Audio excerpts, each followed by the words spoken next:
마가복음 28번째 시간이고요.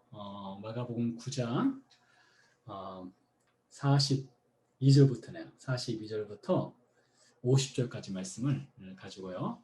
정상적인 그리스도인의 생활 네 가지 특징에 대해서 알아보도록 하겠습니다. 많은 특징이 있겠지만 그 중에서 오늘 말씀을 중심으로 정상적인 그리스도인은 어떻게 살아가는가에 대해서 네 가지를 알아보도록 하겠고요. 그리고 나서 중보기도로 들어가도록 하겠습니다. 자, 마가복음 핵심 구절이죠. 우리 같이 읽어보겠습니다. 인자가 온 것은 섬김을 받으려 함이 아니라 도리어 섬기려 하고 자기 목숨을 많은 사람의 대속물로 주려 함이니라. 아멘. 자, 오늘도요 이스라엘 지형 중에서 남쪽 네게브 광야 지역을 보여드릴까 하는데요. 여러분들께 지금 보여드리는 지역은요, 여러분 지도를 보시면은 그 아래쪽에 홍해 바다가 보일 겁니다. 홍해가 보이고 컴퓨터 화면으로 혹시 보시는 분들은 에일랏이라고 하는 글씨가 홍해 바다 바로 위쪽에 보일 거예요. 홍해 위쪽에요. 그 에일랏 바로 위쪽에 팀나라고 하는 곳이 있습니다. 팀나. 성경에는 그 지명이 나오지는 않습니다. 나오진 않지만 이스라엘 백성들이 거쳐간 곳 중에 한 곳이 되겠습니다. 여기 말씀해 보니까 신명기 1장 40절 말씀 있죠. 너희는 방향을 돌려 홍해길을 따라 광야로 들어갈지니라. 이 말씀은 이스라엘 백성이 이제 가나안으로 들어가기 직전에 홍해를 지나서 요르단, 현재는 요르단 쪽이죠. 요르단 땅을 거쳐서 북진을 하게 되거든요. 북진을 할 때에 홍해를 거쳐가게 됩니다. 홍해를 거쳐가기 위해서는 팀나라고 하는 곳을 지나가게 되는데요. 그것을 보시겠습니다. 신명기 2장 8절 말씀 하나 더 읽어보겠는데요. 우리가 세일산에 거주하는 우리 동족 예수의 자손을 떠나서 아라바를 지나며, 여기서 아라바라는 것은 평원이라는 뜻이 있습니다. 평원을 지나서 에일랏은 오늘날 이스라엘 남부 최남단에 있는 도시, 잠시 전에 말씀드린 홍해 위쪽에 있는 도시가 되겠습니다. 에일랏. 에시온 게벨, 이것은 현재는 요르단 쪽에 있는 곳이 되겠는데요. 홍해를 중심으로 홍해 서편에는 에일랏이 있고 홍해 동편에는 에시온 게벨이라는 곳이 있습니다. 에시온 게벨 곁으로 지나 행진하고 돌이켜 모압 광야 길로 지날 때에, 이런 표현이 있는데 우리가 이스라엘 백성들이 걸어갔던 광야의 한 곳을 보도록 하겠는데요. 굉장히 촉박한 광야의 길을 걸어가는 것을 눈으로 직접 보도록 하겠습니다. 네. 보다시피 이제 주변 환경이 돌밖에 보이지 않는 곳이 되겠습니다. 저는 그랜드 캐니언인가요? 가본 적은 없지만은 이곳과 비슷하다는 말을 들었던 것 같아요. 이 아래쪽 이스라엘 남부에 있는 이 팀나 쪽에 있는 이 광야의 모습과 이 그랜드 캐니언이 어느 정도 비슷하다라는 말들을 하시는데요. 가보신 분들은 한번 비교해 보시기 바랍니다. 잘 보시면요, 곳곳에 나무들이 보이고요. 잠시 여기서 멈출게요. 네.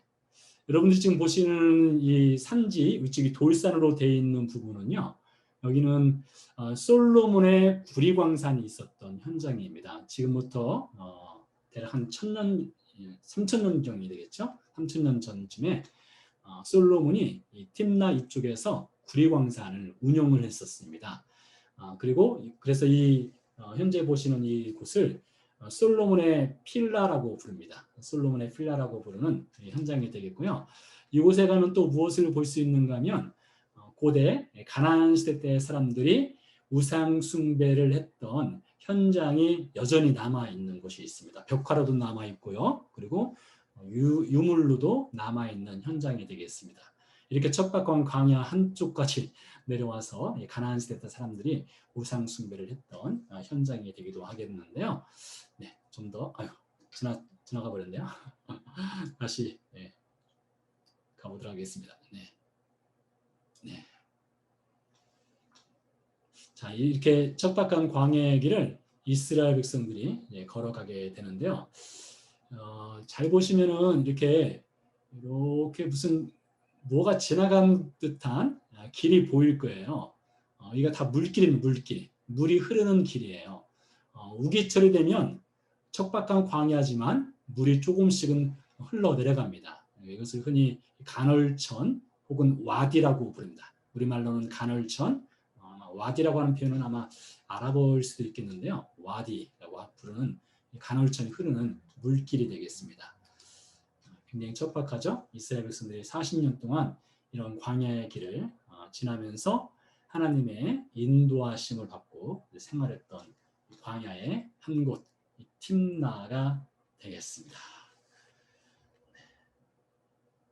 네, 여기까지입니다. 자, 오늘 말씀은요. 우리가 지난번에 이제 2주에 걸쳐서 살펴본 말씀의 연장선상에 있는 말씀이 되겠는데요. 예수님께서 십자가를 지고 죽고 부활하실 것을 메시아의 운명에 대해서 제자들에게 말씀을 했으나 제자들은 그것을 이해를 하지 못하였다고 했습니다. 제자들의 관심사는 누가 큰 자가 될 것인가. 예수님이 정치적 메시아로서 이스라엘의 정권을 붙잡는다면 누가 예수님 곁에서 오른편과 왼편을 차지할 것인가. 이것을 가지고 제자들은 가불론바 싸우고 있었습니다. 그래서 예수님께서 물었죠. 이런 길에서 너희들 도대체 길에서 뭐하냐? 무슨 얘기를 이렇게 주고받았냐? 했더니 그들이 꿀먹은 벙어리처럼 말을 하지 못했다겠죠. 그 이유는 이는 길에서 서로 누가 크냐 하고 쟁론하였습니다. 했습니다. 그래서 예수님께서 이제 앉아가지고 이제 12제자를 불러 모았습니다. 근데 여러분 우리가 오늘 살펴보게 될 장면과 이전에 두 번에 걸쳐서 살펴본 장면은요. 예수님 공생의 사역 가운데 거의 마지막에 해당하는 부분입니다. 이제 마가복음 10장부터는 예루살렘 사건이 펼쳐지거든요. 이 예루살렘 사건이라고 하는 것은 예수님 생애의 마지막 일주일에 근접한 때에 있었던 사건만을 다루고 있습니다. 그러니까 마가복음 9장까지는 예수님의 공생애 중에서 가장 시간을 많이 보낸 가버나움 중심의 사역이 되겠고, 가버나움 중심의 사역은 예수님 공생의 3년 기간 중에 95% 이상을 차지하는 사역 기간입니다.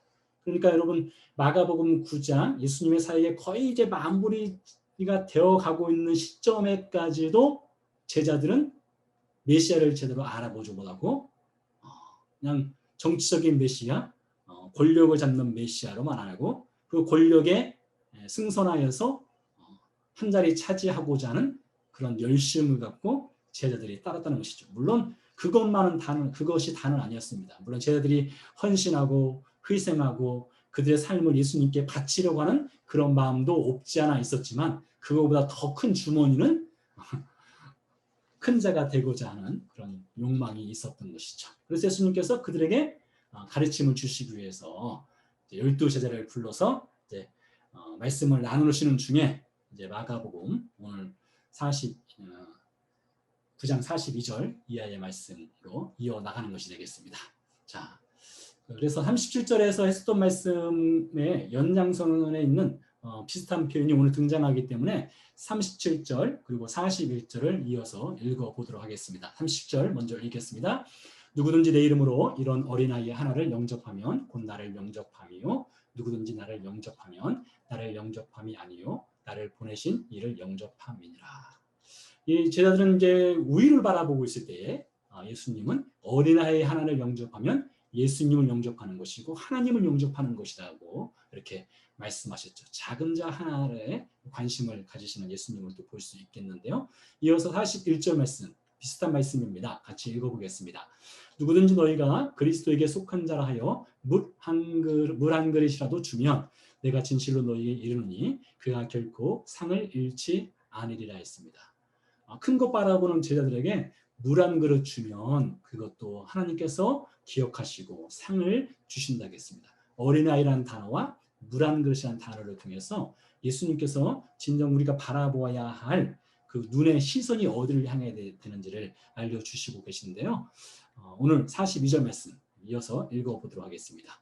누구든지 나를 믿는 이 작은 자들 중 하나라도 실족하게 하면 차라리 연자 맷돌이 그 목에 매여 바다에 던져지는 것이 나으니라. 여기서 작은 자들이라고 할 때는 꼭 어린아이만을 말하지 않습니다. 어린아이가 될 수도 있겠고요. 뭐 장성한 사람들이 될 수도 있겠죠. 혹은 연약한 인생이 될 수도 있겠고, 믿음이 적은 사람이 될 수도 있겠고요. 여러 가지 상황 속에 도움이 필요한 인생이 될 수도 있겠습니다. 그런 사람을 실족하게 하면, 그런 사람으로 하여금 죄를 짓게 한다면 차라리 연자맷돌을 목에 메고 바다에 빠져 죽어라.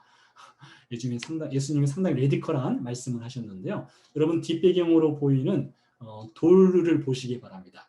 돌 오른편 위쪽에 보시는 것이 바로 연자맷돌입니다. 연자맷돌 굉장히 크거든요. 동물들이 주로 저 연자맷돌을 돌립니다. 올리브를 으깰 때 혹은 밀을 갈 때에 연자맷돌을 돌리는데요. 저 연자맷돌 상부에 있는 뭐라 할까요? 그 밀이라든가 올리브를 가는 저 돌덩이 있죠. 그것을 목에 메고 바다에 들어가라 라고 말씀하실 정도로 예수님께서 굉장히 레디컬하게 말씀을 하시는 것을 볼 수 있습니다. 제자들은 이렇게 쟁론할 때에 예수님은 어린아이, 그리스도에게 속한 자에게 물 한 그릇 주는 것, 작은 자를 실족하지 않게 하는 것을 말씀하시면서 그들의 시선이 어디를 향해야 될지를 말씀하고 있는데요. 어디를 향하라는 것일까요? 이 말씀을 통해서 정상적인 그리스도의 제자라면 서로 사랑하라는 것을 예수님께서 말씀하신다고 볼 수 있습니다. 사랑에 대해서 말씀하셨어요. 자, 이와 관련된 구절을 몇 개 소개를 하려고 합니다. 우리가 그리스도인 하면은, 교회 하면은 이제 사랑이라는 단어가 교회에 특정 지어진 단어이기도 하죠. 근데 실제 우리 그리스도인의 삶 가운데 정말 사랑이 있는가에 대해서 한번 말씀을 통해서 한번 스스로를 돌아보는 시간 되기를 원하면서, 다시 한번요. 사도행전 9장부터 보도록 하겠습니다. 같이 읽어볼까요? 사울아 사울아 내가 어찌하여 나를 박해하느냐 하시거늘 대답하되 주여 누구시니까 이르시되 나는 내가 박해하는 예수라. 아주 유명한 성경 구절 아니겠습니까? 사도 바울이 되기 전 사울이 다메섹으로 가서 예수님을 믿는 사람들을 체포하려고 했죠. 그때 예수님께서 빛 가운데 나타나셔서 사울에게 하신 말씀입니다. 어찌하여 나를 박해하느냐 했어요. 나는 내가 박해하는 예수라 했어요. 근데 여러분 아시는 것처럼 즉 바울이 예수님 박해한 적 없습니다. 예루살렘 교회 신자들을 박해하고 감옥에 가두고 하는 일은 사울이 행했죠. 근데 예수님은 뭐라고 하셨는가 하면 나는 네가 박해하는 예수라 라고 말하고 있습니다. 이 말씀은 예수님과 예수님을 믿는 사람을 동일시 여겼습니다. 예수님 믿는 사람이 핍박당하고 고난당하고 박해를 당하면 그것은 곧 예수님이 박해를 당하는 것으로 예수님이 말씀하셨던 것이죠. 여러분 그렇다면 우리가 누구를 사랑하지 않는다면, 누구에게 상처를 주거나 그런다면 그것은 곧 누구에게 상처를 주고 사랑을 하지 않는 것이라고 볼 수 있을까요? 예수님과 그리스도인은 하나의 한 몸으로 볼 수 있기 때문에 예수님을 박해하는 것으로 볼 수 있고 예수님께 상처를 주는 것으로 볼 수 있겠죠. 우리 중 누가 예수님을 박해하고 예수님을 사랑하지 않는다 할 그리스도인이 있겠습니까? 그렇다면 형제를 사랑하지 않는다면 그것은 모순된 것이죠. 더 이어서 볼까요? 갈라디아서 2장 20절 말씀입니다. 같이 읽겠습니다. 내가 그리스도와 함께 십자가에 못 박혔나니 그런즉 이제는 내가 사는 것이 아니요 오직 내 안에 그리스도께서 사시는 것이라. 이제 내가 육체 가운데 사는 것은 나를 사랑하사 나를 위하여 자기 자신을 버리신 하나님의 아들을 믿는 믿음 안에서 하는 것이라. 자, 여러분 이 말씀도 굉장히 유명한 말씀이기 때문에 우리가 잘 알고 있는 말씀인데요. 사도 바울이 십자가에서 못 박혀 죽었다라고만 고백하지 않고 예수님과 사도 바울이 한 몸으로서 살아가고 있다라고 말하고 있습니다. 그러니까 여러분 우리도 동일한 고백을 한 그리스도인들이거든요. 우리도 십자가에 못 박혀 죽었고 우리도 예수님과 함께 살아가는 존재인 것이죠. 우리뿐이겠습니까? 우리 형제도 그렇고 우리 자매도 그렇습니다. 우리 가운데 형제자매를 사랑하지 않는 혹은 관계가 불편한 분들이 있다면 그 관계가 불편한 그 누군가에게도 예수님이 한 몸으로서 살고 계시고요. 그 형제를 미워하거나 그 자매를 싫어하거나 거리를 두고 있다면 그것은 곧 예수님께서 사울에게 한 말, 나는 내게 박해하는 예수라. 이 말을 우리가 듣게 된다는 것이죠. 자, 하나를 더 보도록 하겠습니다. 요한일서 4장 11절 12절입니다. 같이 읽어보겠습니다. 사랑하는 자들아, 하나님이 이같이 우리를 사랑하셨음즉 우리도 서로 사랑하는 것이 마땅하도다. 어느 때에 하나님을 본 사람이 없으되 만일 우리가 서로 사랑하면 하나님이 우리 안에 거하시고 그의 사랑이 우리 안에 온전히 이루어지느니라 그랬습니다. 여러분, 얼마나 분명한 말씀입니까? 우리가 서로 사랑하면 하나님이 우리 안에 거하신다고 했습니다. 하나님을 사랑하면 형제를 사랑하고 자매를 사랑하는 것은 너무나 지극히 정상적인 그리스도인의 생활, 삶의 모습이라는 것이죠. 자, 그런데 제자들 어떻게 했습니까? 누가 크냐 하고 서로 싸웠습니다. 그들에게는 아직 사랑이 없어요. 서로 큰 자가 되기 위해서 서로 다투고 싸우니 그 안에 사랑이 있을 수가 없지요. 그러나 그들의 예수 그리스도를 예수님의 십자가와 부활을 경험하고 성령께서 그 안에 들어오시고 나서 그들이 어떻게 되었습니까? 서로 사랑하게 되었죠. 지난 시간에 말씀드린 것처럼 요한일서의 저자는 요한입니다. 요한은 우레의 아들, 그는 화를 참지 못하고 화를 내는 사람이었습니다. 그랬던 요한이 예수님을 만나고 성령께서 그 안에 들어오시니까 그가 분노의 사람에서 사랑의 사도로 바뀌게 되었죠. 그런 것처럼 여러분, 우리가 정상적인 그리스도인이라면 서로 사랑하는 것은 이건 지극히 정상적인 겁니다. 당연한 것입니다. 누구를 사랑하지 않는다면 그것은 곧 예수님을 박해하는 것과 같다는 것을 우리가 기억을 할 필요성이 있겠습니다. 자, 두 번째는 거룩에 관한 것입니다. 사실 오늘 말씀이 굉장히 난해한 말씀이기도 합니다. 마가복음 9장 42절 이하에 이제 지옥에 관한 말씀이 나오고 있는데요. 물론 오늘의 주제가 지옥에 관한 것은 아닙니다. 뭐 지옥에 관한 것도 나오고 또 소금에 관한 것도 나오고 말씀 연결이 참 쉽지 않고 좀 난해한 부분이기도 한데, 아무튼 예수님께서 오늘 제자들에게 주시고자 하시는 메시지, 그들이 서로 큰 자가 되기 위해서 싸울 때 주시는 두 번째 메시지는 거룩에 관한 메시지로 볼 수가 있겠는데요. 우리 주어진 본문을 다 같이 읽어보도록 하겠습니다. 만일 내 손이 너를 범죄하게 하거든 찍어버리라. 장애인으로 영생에 들어가는 것이 두 손을 가지고 지옥 곧 꺼지지 않는 불에 들어가는 것보다 나으니라. 두 번째로, 만일 내 발이 너를 범죄하게 하거든 찍어버리라. 만일, 또 틀렸네요. 내 눈이 너를 범죄하게 하거든 빼버리라 하시면서 예수님께서 지옥에 관한 말씀하셨습니다. 같이 읽어보겠습니다. 지옥 곧 꺼지지 않는 불에 들어가는 것보다 나으니라. 거기에서는 구더기도 죽지 않고 불도 꺼지지 아니하느니라 했습니다. 지옥에 관한 것이 오늘의 주제는 아니기 때문에 지옥에 관한 것을 직접적으로 다루지는 않겠습니다만, 예수님께서 손과 발과 눈으로 범죄하는 것보다 그것을 찍어버리고 빼버리라 하셨는데요. 물론 이것은 예수님께서 이렇게 말씀하셨다고 해서 그것을 문자적으로 해석할 필요는 없을 것 같습니다. 물론 이제 교회서적으로 보면은 초대교회 신자들 중에 이것을 문자적으로 해석을 해서 손과 발이 범죄했을 때, 눈이 범죄했을 때 눈을 뺀다든가 손을 자른다든가 그런 역사적 사건들이 없지 않고 있었습니다. 문자적으로 해석하다 보니까 그렇게 해석을 했는데요. 그렇게 적용을 했는데요. 여러분, 사실 손 자른다고 범죄하지 않는 것 아니죠. 눈 뺀다고 해서 범죄하지 않는 것 아니죠. 사실 마음의 문제가 중요하죠. 그래서 이것은 문자적으로 해석하기보다는 우리의 마음이 어떤 상태인가를 좀 보라, 이렇게 적용을 시켜볼 수도 있겠는데요. 자, 지옥에 관한 것을 직접적으로 다루진 않겠지만, 지옥이라 하는 단어는 헬라어로는 흔히 게헨나라고 하죠. 게헨나.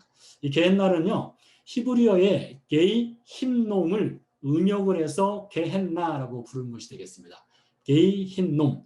게이라고 하는 말은 이제 벨리, 골짜기를 뜻합니다. 흰놈은 사람의 이름입니다. 흰놈의 골짜기라고 하는 것인데요. 흰놈의 골짜기에 대해서 잠시 좀 알아보도록 하겠습니다.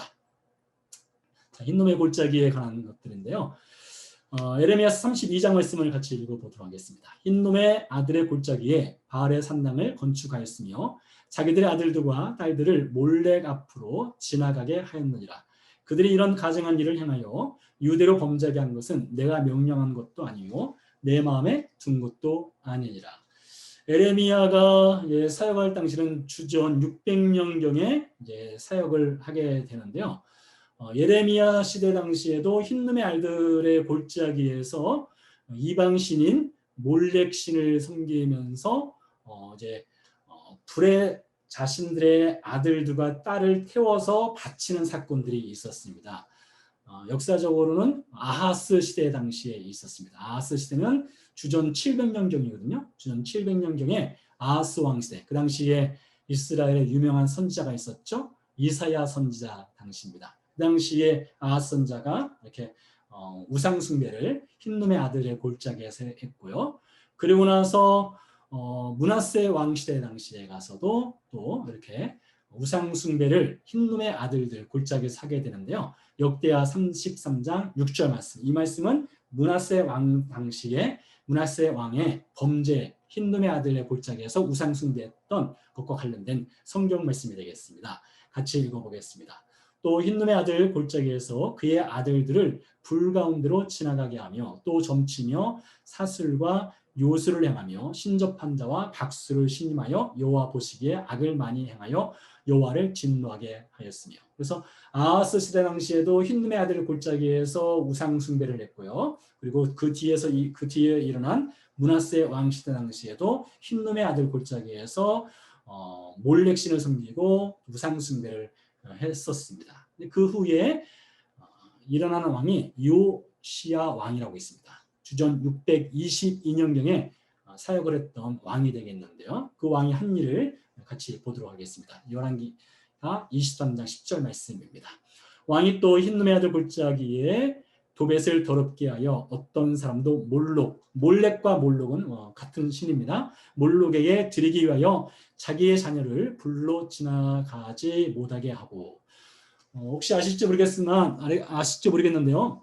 그 요시야 왕 시대 당시에 과거 왕들이 섬겼던 우상 숭배의 현장을 다 파괴합니다. 종교 개혁을 일으킨 왕이 바로 요시야 왕이었죠. 그 당시에 흰놈의 골짜기에서 우상 숭배가 행해지고 있던 것을 다 파괴시키고 우상 단지를 불에 태우고 하는 일들이 요시야 왕 당시에 벌어지게 되죠. 그 현장을 사진으로 보도록 하겠습니다. 여러분들 보시기에 지금 밸리가 3개의 밸리가 있습니다. 맨 위 오른쪽 상단에 보시면 기드론 밸리가 있습니다. 기드론 골짜기가 있죠. 그리고 중간에는 센트럴 밸리가 있습니다. 그러니까 중앙 골짜기가 되겠죠. 맨 아래쪽에 흰놈 밸리가 있습니다. 자, 예루살렘 성전 여기 있는 거 보세요. 성전은 12시 방향에 보시면은 황금돔이 보이시죠? 그곳에 솔로몬의 성전이 있었습니다. 그 솔로몬의 성전에서 아래쪽으로 센트럴 밸리라고 써 있는 부분이 다윗이 살았던 다윗성이 있었습니다. 다윗성에서 아래쪽으로 시계 방향 7시 방향으로 내려오면 흰놈 밸리, 바로 이곳에서 아하스 왕과 므낫세 왕이 몰록이라고 하는 신을 섬기고 자신들의 자녀를 불에 태워서 몰렉에게 제사를 드렸던 그 현장이 되겠고, 그 현장을 요시야 왕 시대가 당시에 가서 이곳을 불에 태워서 우상 숭배 자리를 파괴시켰던 현장이 또 흰놈 골짜기가 되겠습니다. 그래서 이 흰놈 골짜기에서 이렇게 우상 숭배의 현장을 불에 태우는 그런 일들이 있었고, 훗날 예수님 시대 당시에 이 흰놈 골짜기를 과거에 이 우상 숭배를 불태웠던 현장으로 알고 있었기 때문에 이곳을 지옥불이 타는 현장으로 이렇게 전통적으로 이렇게 이해를 했습니다. 지옥불이 타는 현장, 이렇게 이해를 했어요. 좀 더 가까이 볼까요? 네, 오늘날 흰놈 골짜기는 이렇게 아름답고 깨끗하게 잘 정비가 되어 있는데요. 이것이 과거에 지옥불이 타는 현장으로 일컬어졌던 흰놈 골짜기 게헨나가 되겠습니다. 자, 이곳에 대해서 예수님께서 손과 발과 눈이 범죄하느니 차라리 잘라버리고 그리고 빼버리라, 이렇게 말씀을 하셨어요. 그러면서 거룩에 관한 말씀을 하셨는데요. 왜 거룩해야 될까요? 고린도전서 3장 16절, 17절 말씀을 같이 읽어보겠습니다. 너희는 너희가 하나님의 성전인 것과 하나님의 성령이 너희 안에 계시는 것을 알지 못하느냐. 누구든지 하나님의 성전을 더럽히면 하나님이 그 사람을 멸하시리라. 하나님의 성전은 거룩하니 너희도 그러하니라. 여러분, 우리는 걸어다니는 하나님의 센츄리, 성전입니다. 하나님의 성전이기 때문에 우리 안에 성령이 계시죠. 우리 그리스도인의 정상적인 그리스도인의 삶은 거룩함이 있죠. 거룩함이 있습니다. 이 거룩함을요, 에베소서 2장 21절 22절은 이렇게 이야기하고 있습니다. 같이 읽어보겠습니다. 그의 안에서 건물마다 서로 연결하여 주 안에서 성전이 되어가고 너희도 성령 안에서 하나님이 거하실 처소가 되기 위하여 그리스도 예수 안에서 함께 지어져 가느니라. 여러분, 거룩이라고 하는 것은요, 홀로 나 혼자만 거룩해서는 안 됩니다. 이 거룩이라고 하는 것은요, 전염성이 있거든요. 거룩이라는 것은 전염성도 있고요, 거룩하지 아니한 것도 전염성이 있습니다. 근데 하나님이 우리를 성전으로 불러주셨을 뿐만 아니라 성전의 파트로 불러주셨다는 것이죠. 그래서 여러분, 우리 그리스도인의 공동체에는 나 홀로 거룩이라는 것은 있을 수 없습니다. 내가 거룩하면 그 거룩은 전염되어서요, 다른 형제 자매도 거룩해지게 되고요, 또 내가 거룩하지 않으면 그 거룩하지 않으냐 역시 또 전염되게 되어 있습니다. 자, 제자들을 보세요. 지금 열심히 싸우고 있지 않습니까? 그 싸우는데 서로 큰 자가 되고자 하는데 그 안에 거룩함이 있을 수가 없지요. 그러나 그들이 이제 하나님의 성령이 그들 안에 들어가게 되면 어떤 일이 벌어집니까? 성전이라는 것을 이해하게 되고 인식하게 되고 그런 가운데 거룩한 삶을 살아갈 수가 있게 되겠죠. 여러분, 그래서 우리가 꼭 기억하시기 바랍니다. 우리는 하나님의 성전이고요, 성령께서 우리 안에 들어와 계십니다. 그래서 우리의 거룩이 다른 이들에게 전염될 수 있도록 하는 것이 그리스도인의 정상적인 생활입니다. 자, 세 번째는 예배와 관련된 부분입니다. 48절 말씀인데요, 같이 읽어보겠습니다. 사람마다 불로써 소금치듯 함을 받으리라 했습니다. 사실 이 말씀은 굉장히 어려워요. 이 문맥상으로 볼 때 이렇게 말씀하신 이유에 대해서 파악하기가 쉽지 않은데 이것을 저는 예배로 이해를 했는데요. 좀 더 살펴보도록 하겠습니다. 레위기서 2장 13절 말씀을 보도록 하겠습니다. 내 모든 소재물에 소금을 치라. 내 하나님의 언약의 소금을 내 소재에 빼지 못할지니 내 모든 예물에 소금을 드리시니라. 자, 이 말씀은 이스라엘 백성들이 하나님께 제사를 드릴 때에 제사 중에 소제라고 하는 제사가 있습니다. 이 소제는 어떤 제사인가 하면 밀이나 보리를 가지고 곡식을 가지고 제사를 드리는 것입니다. 곡식으로 제사를 드릴 때에 소금을 곡식 위에 뿌리라는 것입니다. 그럼 소금을 왜 뿌릴까요? 소금을 뿌리는 이유는 소금 언약이라는 것이 있습니다. 소금 언약. 이 소금 언약이라고 하는 것은요, 굉장히 이 언약 사상은 이 구약 성경에 또 신약 성경에 매우 중요한 하나의 사상이 되겠는데요. 신학적 사상이 되겠는데요. 이 언약이라고 하는 것은 홀로 세울 수 있는 것이 아닙니다. 언약은 항상 상대가 필요합니다. 그래서 하나님과 이스라엘 사이의 쌍방 언약이라고 할 수가 있겠는데요. 예배라고 하는 것이 하나님과 신자가 하나가 되는 행위죠. 예배를 통해서 하나님과 신자가 하나가 되죠. 또 예배라고 하는 것은 하나님과 신자가 하나 될 뿐만 아니라 예배 공동체에 있는 다른 신자들과도 하나가 되는 것입니다. 그런 의미에서 볼 때 예배라고 하는 것은 소금 언약의 성취로도 볼 수가 있습니다. 좀 어려우실 텐데요. 이해하시길 바라면서 한 구절 보도록 하겠습니다. 에스겔서 43장 23절 말씀입니다. 정결하게 하기를 마친 후에는 흠없는 수송아지 한 마리와 때 가운데서 흠없는 순양 한 마리를 들이되 나 여호와 앞에 받들어다가 제사장은 그 위에 소금을 쳐서 나 여호와께 번제로 드릴 것이며, 이렇게 번제로 예배를 드릴 때, 제사를 드릴 때도 소금을 그 위에 치라고 했습니다. 소금을 침으로써 이스라엘 백성과 하나님과의 끊어질 수 없는 소금 언약이라는 것을 기억을 합니다. 하나님과 이스라엘 백성, 쌍방의 언약이죠. 예배라고 하는 것이 무엇이라고요? 하나님과 신자가 하나가 되는 행위입니다. 뿐만 아니라 하나님과 신자가 하나 될 뿐만 아니라 신자와 신자가 하나가 되는 것이 바로 예배이고요. 그것을 확증하는 것이 소금 언약입니다. 그러니까 여러분, 우리가 예배를 드릴 때에 우리는 다른 신자들과 다른 형제 자매들과 하나가 되는 행위로서 하나님께 예배자로서 나가는 것이죠. 자, 한 구절 더 보도록 하겠습니다. 같이 읽겠습니다. 그러므로 형제들아, 내가 하나님의 모든 자비하심으로 너희를 권하노니 너희 몸을 하나님이 기뻐하시는 거룩한 산제물로 드리라. 이는 너희가 드릴 영적 예배니라. 여러분, 여기서 너희란 말에 주목을 해보세요. 너희, 싱글이 아니라 플로럴입니다.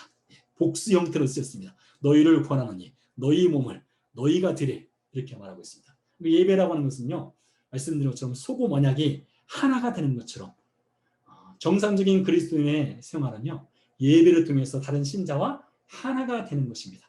자, 그런데 지금 제자들이 어떤 상태입니까? 서로 다투고 있습니다. 서로 큰 자가 되려고요. 그러면 하나가 될 수가 없겠죠.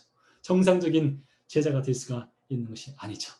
자, 마지막으로요, 예수님께서 이 쟁론하고 있는, 서로 논쟁을 벌이고 있는 제자들을 불러 앉혀서 결론적으로 사랑하고 거룩하고 예배를 통해서 그 열매가 어디로 맺혀져야 되느냐? 화목으로 맺혀져야 됩니다. 화목도 홀로 할 수 있는 것이 아니죠. 상대방이 필요합니다. 같이 읽어보겠습니다.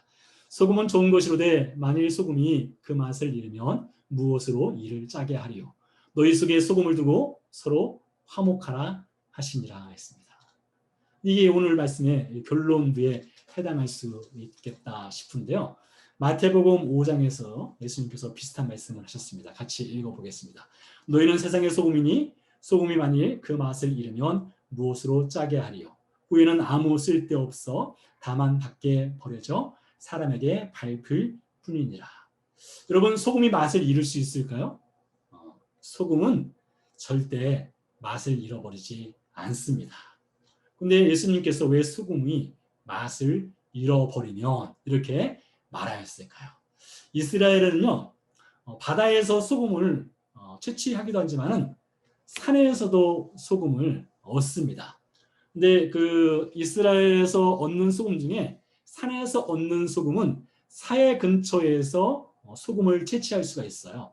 사해 근처에 산에 올라가면 다 소금산입니다.